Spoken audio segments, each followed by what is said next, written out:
welcome to another video in the series Archaeology in Islam. My name is Dan Gibson, and today we want to examine a question that viewers have asked about the prophets Abraham and Job, or in Arabic, Ibrahim and Ayub. The reason for this is that many scholars cast doubt on the stories of Job and Abraham in the Bible and in the Quran. They say these stories are so ancient that they cannot be true. Now, I cannot prove that they're true, but I think we can answer some of the objections they make against these prophets, such as claims that the civilizations and the peoples mentioned could not have been there at that time. There are two types of arguments used against Job and Abraham. The first one is the old absence of evidence is evidence of absence. What this means is, if the old records talk about an unknown group of people or an unknown place, then these are just people or places that someone invented when they were telling the story. The argument is that they're just made-up places or people. So in this video, we want to examine some of these so-called made-up people. The second argument is that the people who were named, like the Chaldeans in both stories, are way too early. These kingdoms didn't exist until many years later, at least 500 to 600 years. So the writer had to write after that time. They could not have written about them so early. They are good arguments, but will they stand the test of archaeology and the most recent discoveries? So let's start with the Chaldeans. This is one of the main arguments that I hear. These are mentioned in Job chapter 1. 3 bands of Chaldeans attack Job's herd of 3,000 camels, and they steal them away. There are 2 arguments made. First, they argue that camels had not been domesticated at this time. And the second is that the Chaldean Empire came 600 years later. Now, the Chaldean argument is also raised against Ibrahim, as it says he was from Ur of the Chaldees. Again, remember, Chaldeans were far too early, this being coming up in the story because they were much later. Well, let's start with the idea of the domesticated camels. I don't know who started that argument. I know it was going around in the 1940s with Albright, and he mentions it, but since then a number of studies have been carried out about the domestication of camels in the Middle East, and that number keeps being pushed back, 2000 BC, and then later pushed back to 3000 BC. Early on, Professor Edward Lipinski stated, camels seem to have been domesticated in Arabia since the 3rd millennium BC. But there was no proof at that time, other than what he was pulling out of the records. But now several studies have come out in the last years demonstrating the domestication of camels in Arabia prior to 2000 BC, and petroglyphs occur on the rocks in southern Jordan and in Saudi. They confirm this, showing the presence of camels dating back to the 3rd millennium BC. So anyone who comes up with this argument that about camels, it's a very old argument. It no longer stands. But I still hear some people using the domestication of camels as an argument. And I'm sorry, camels were domesticated very early. So that brings us up to the Chaldeans and the Ur of the Chaldees. First of all, some people point to the Chaldean Empire, which existed from the 9th to the 6th century BC, and they claim that it's far too late for Job and Abraham.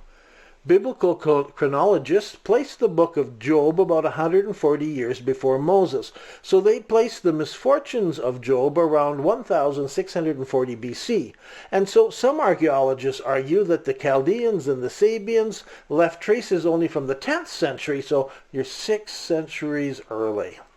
Since Abraham left Ur around 1960 BC, it was too early for the Chaldeans and the Sabians, and at that time the city of Ur was in the land of Sumer, and his city was ruled over by the people of Sumer, so this wasn't the Chaldeans.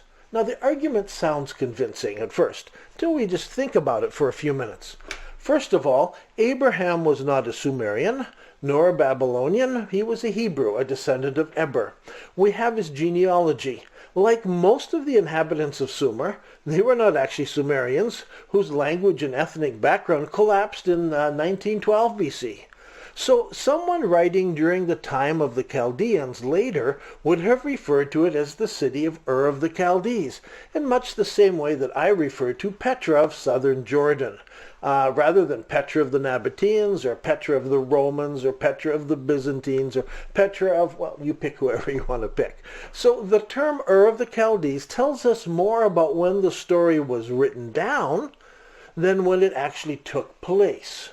Also remember that there are areas of Ur in southern Babylon. This was marshland, and the Babylonians set aside a city there for wisdom, for study, for philosophers, for astronomers. The people there had occupations and like this, and they were called Chaldeans because of their occupation. At the same time, Strabo tells us that there were ethnic people called Chaldeans, and he gives us the names of some of the sub-tribes, like the Urukians or the Bosporians or whatever. So I remember once a historian was reviewing something I'd written, and he looked at when I wrote Petra in Jordan, and he said, no, you're writing about the time of Muhammad. You shouldn't say Petra in Jordan, because Jordan is modern, Muhammad is ancient. You're putting these two things together. Now, the reason I did that was to clearly communicate what city I was referring about to my audience. I was thinking of the modern audience, not some academic audience of whom I have great appreciation.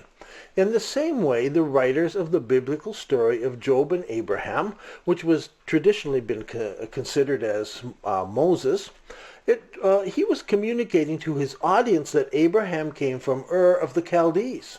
Now this said a lot. His family was part of that educated, philosopher-thinking family of his day. It was during that time Ur was actually under Sumer, but his audience didn't know Sumer. They were aware of Ur of the Chaldees because he was writing much later, and so they were aware of that, and so that's how he makes his identification. So there should not be an issue for writers identifying Abraham from being from there, because he's trying to say he's from that city, from those people. This is why it's mentioned. Abraham did what was not expected of him. He turned his back on the education, on all the prestige coming out of that city. He went out and became a nomad. And he was trusting that God would show him where he would go, and the time would come when he should move or where he would stay. Now, if you want to investigate the background of the Chaldean tribe before they set up the kingdom in southern Babylon, or should I say Iraq, or was it called Mesopotamia? No, that was a Greek term. The Babylonians never called themselves Mesopotamia.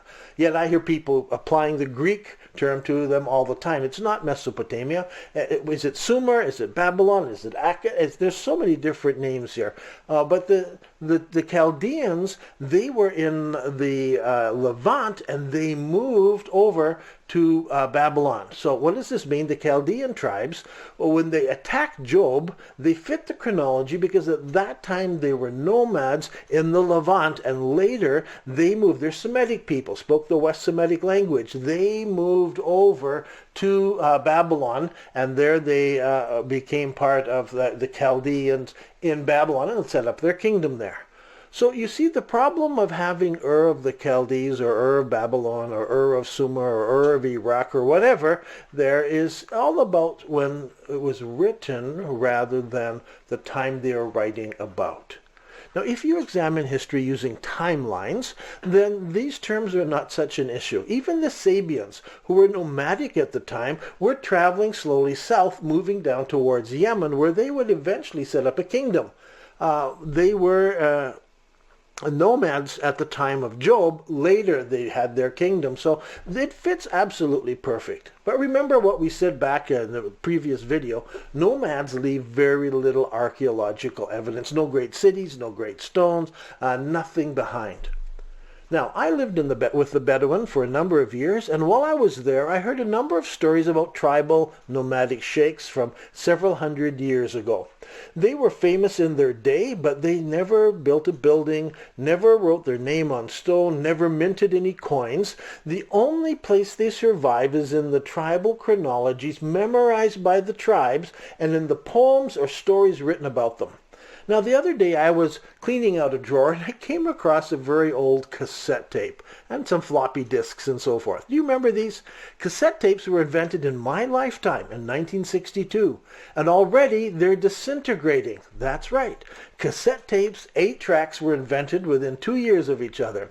And in less than 10, when I was probably 10 years old, something like that. And now, in my lifetime, they're stretched, they're falling apart, you see the magnetic stuff coming off of them.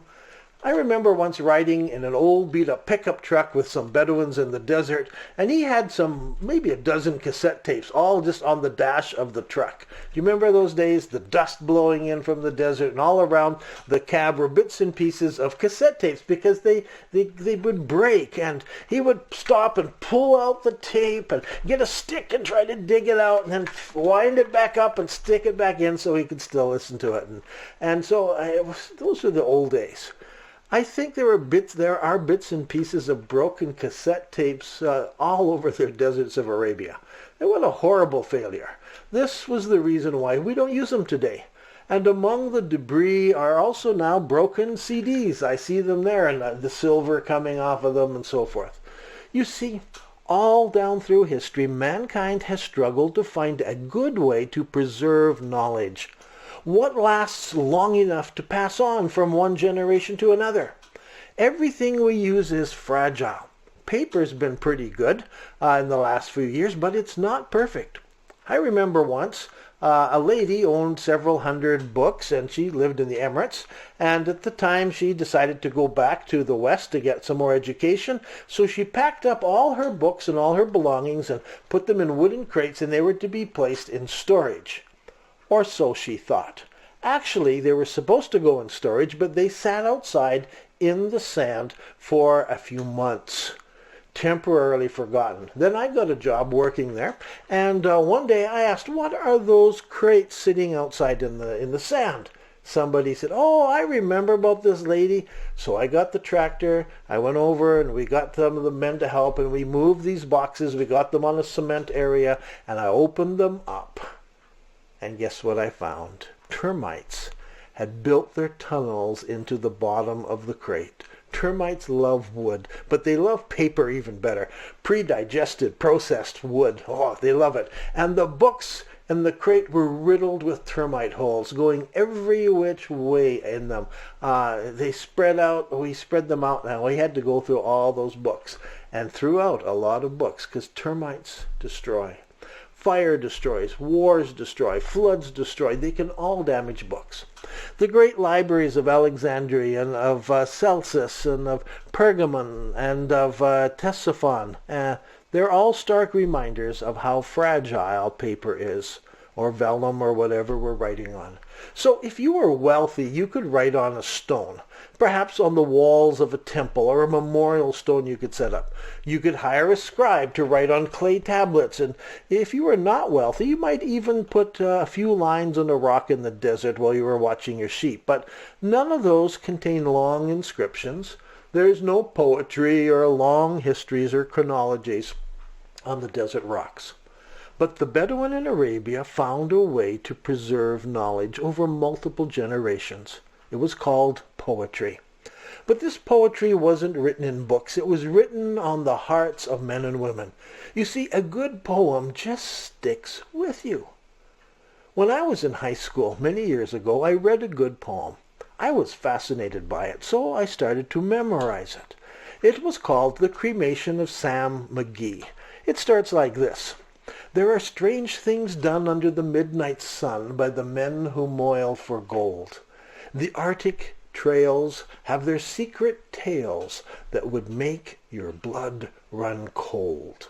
The northern lights have seen strange sights, but the queerest they ever did see was that night on the marge of Lake Labarge I cremated Sam McGee. Now, Sam McGee was from Tennessee, where the cotton blooms and blows. Why, he left his home in the south to roam, in that land of cold God only knows. Now see, that's just the beginning. It goes on and on and on. And even I misquoted it, and I missed one line. And so You see, poetry is there, but people say, see, it's not good because you misquoted it. But the beauty of poetry is that you meet other people and you quote the poem and they correct you because they have also memorized it. And so it is corrected by each other. And that happened to me just a few weeks ago with that very poem. And I got corrected and I thought, you know what? You're right. I did. I missed a piece on that in that poetry. And I've seen that scenario in Bedouin tents. People who neither read nor write, repeating line after line of ancient poetry. And then, every once in a while, I'm in some academic setting and someone will make a derogatory remark about the inaccuracy of orality. And I cringe.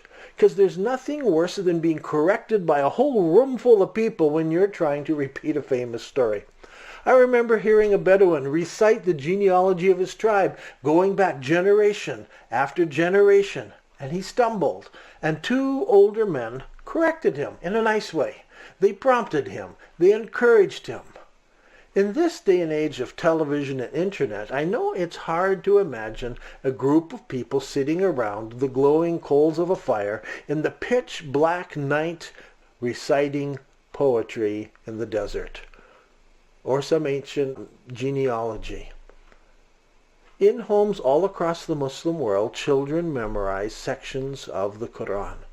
And Bedouin, many who cannot read or write, will gather for Friday prayers and they will recite together from the Quran. In other parts of the world, Christians will memorize parts of the Bible. I've met people who've memorized large parts of the Bible. Whole sections are memorized. Friends, orality is alive and well in some parts of the world. When war ravages, when electricity fails, when fire destroys, when floods wash away, all that may survive is the knowledge that is hidden away in the heads of those who memorize. If you think that once something is digitized, it's preserved forever, think again. The digital age is only a few decades old. I wonder how long our digital records will last. Just go to Iraq or go to Syria and see how much has survived there after the war. Now, the next major world war may wipe out a great deal of our knowledge. But the poetry and the genealogies and the memorized verses of religious wisdom, I think, will survive and will be written down again in that post-apocalyptic world. Now, let's go back to Job and Abraham. We have their stories, not written in stone, but written in Old Hebrew. Yes, at those Qumran caves where they discovered those ancient manuscripts, they found many scrolls, including parts of Genesis, Exodus, and Leviticus, written in Paleo-Hebrew, the earliest form of the Hebrew language. Also a copy of Job written there. Paleo-Hebrew and Proto-Canaanite date back to 1550 and 1480 BC. They're amazingly close to the much later stone found at Tel Zayat, which contained Proto-Hebrew from 500 years later. We don't have time for all of the arguments made about Abraham, but the one main one is about a man named Chedorlaomer and his campaign against Sodom. The New Testament mentions this, so it was taken as a true story. Now, one of the problems is that not all of history is fixed, and for instance, the Babylonian chronology is still not fixed. Arguments still are made by scholars about different kings in different times. So anyone who claims that scholars are 100% sure that this man never existed, they're just trying to convince you. Now, when T.G. Pinchas, that was in 1856, he lived to 1935, he was an Assyriologist at the University of London and at the University of Liverpool. He published his writings back then, and he came up with all different kinds of names, and he tried to line up different kings with the different kings, and his work was thrown away. Scholars proved it was not the connections that he was trying to make. And so what happened was, because the first identification failed at who this man was, it was assumed all would fail, and it all passed away. But recently, a paper called Abraham and Chedorlaomer, Chronological, Historical, and Archaeological Evidence, changed all of that. The author linked Chedorlaomer with Kudr Kudumal, a king of Elam, and he's made many very persuasive arguments. His paper is freely available on the internet. I've read it in detail. Others, such as Dr. Hermann Hunger, professor of Archaeology at the University of Vienna, he's examined this paper and he's written papers in support of it. So anyone who claims that Chedorlaomer never existed is accepting an argument was made over a century ago without any regard to modern research. So what does this tell us? First of all, many of the old arguments used against Abraham and Job no longer stand. One by one, archaeologists are uncovering evidence that support the existence of these men and the story that was written long ago. The main argument used against the existence of Job and Abraham now is that scholars personally prefer not to believe in them. That's just their choice. In some cases, they're making a judgment call, but there are certainly no outstanding claims against what has been written down, that these are very old stories and that they date back to the times that they claim to date. But it's always been with the prophets that it's been a personal choice whether someone accepts them and follows them. I cannot prove them to you. At some point, archaeology ends and faith begins. That's why, as a historian, I'm interested in the historicity of the early prophets. And as I've studied it up to the time of Jesus, I find them sound. There is evidence to support them. But when I came to Muhammad, I began to find a different story. Mosques were pointing to Petra, not Mecca. All kinds of circumstantial evidence supported Petra in the modern-day Jordan, not Mecca in Saudi Arabia. And so that's why we're making these videos and writing these books, trying to figure this out. I'm Dan Gibson, and this has been another video in the series Archaeology and Islam.